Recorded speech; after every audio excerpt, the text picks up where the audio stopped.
India's worst nightmare seems to have come true. Last year, the month of March saw the coronavirus beginning its spread over the country. Now, after a year with 2 vaccines in hand and a couple about to become available, we thought we had the situation under control. But things have not gone to plan. A second wave of COVID-19 infections has gripped the country and its spread is at a faster pace than the earlier one. I'm Neha Bhan and you're watching TV9 Digital. On Monday, India registered 40,715 cases in just a span of 24 hours. There were 29,785 recoveries and 199 deaths. This is the biggest single-day surge that the country has witnessed since early November. States like Maharashtra, Karnataka and Punjab are among the worst affected states. These numbers are a testimony to the fact that the virus is spreading in a more rapid manner in the second wave. In fact, AIIMS Director Randeep Guleria, while cautioning people against showing laxity, said, and I quote, "Laxity shown by people in following coronavirus or COVID-19 protocols and mutant strains of the virus are the main reason behind sudden spike in cases in India." To discuss India's second wave in depth, renowned immunologist Dr Sitesh Roy joined me a little while ago. Welcome, Dr. Sitesh. My first question for you would be, the second wave seems to be more infectious in terms of the spread of virus. Of course, the mortality rate is low. But what do we really know about the second wave so far and how different is it from the first one?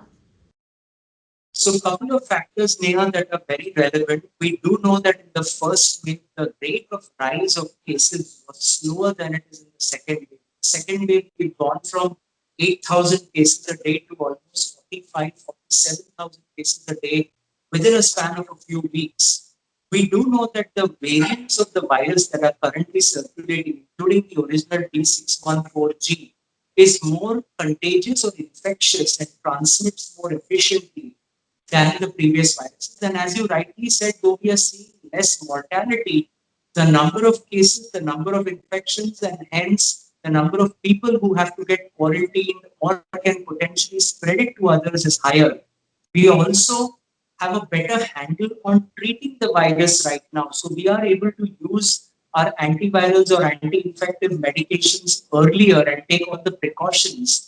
But certainly, if people do not pay heed to the fact that the second waves of pandemics have always been worse than the first one, we will get into trouble. Dr. Sitesh, why are states like Karnataka, Maharashtra, and Punjab showing higher infection rate? This is something that we got to witness in the first wave as well. So, what is it that really isn't working for these states? And most importantly, what's the lesson that other states can learn from these states? So I think it's a multifactorial topic, Neha, and what I would say is that the degree of movement, of human movement within the states, whether it is for education, whether it's for business, whether it's for international travel and business, I believe would be the highest. Now, if you take a state like Punjab, where there's been so many demonstrations and so many other things going on, human movement is high. Take a place like Maharashtra, as the public transportation systems opened and the businesses opened again, we saw a big rise. Similarly, other states have to realize that if there are events or functions or gatherings or places where people are traveling for work or pleasure in large numbers, the risk of the virus spreading, because the virus only knows that it needs to go from human to human and it needs new targets, and the humans are the vectors for the infection. So I think that the key here is recognizing and taking all the precautions, not becoming nonchalant about it, and not wearing the mask or not using the hand sanitizer or hand washing, and avoiding gatherings and public gatherings is so very important. Mm-hmm. Let me ask you this: is India moving on the same trajectory as the United States, or is it too soon to comment on that? I would say it's too soon to comment on that, Neha, but I would also say that in general, the Indian immunity has done better than the American immunity, and also with Indians being of a younger age group comparatively in large numbers than the American populace. I think those things are going in our favor. But if we do not stem the tide now, because I think somewhere along the way when the vaccine came, people became complacent, thinking that now the vaccine is there, the virus is no longer there, which is a big misconception, and people need to realize the virus is very much there and we are very far from herd immunity.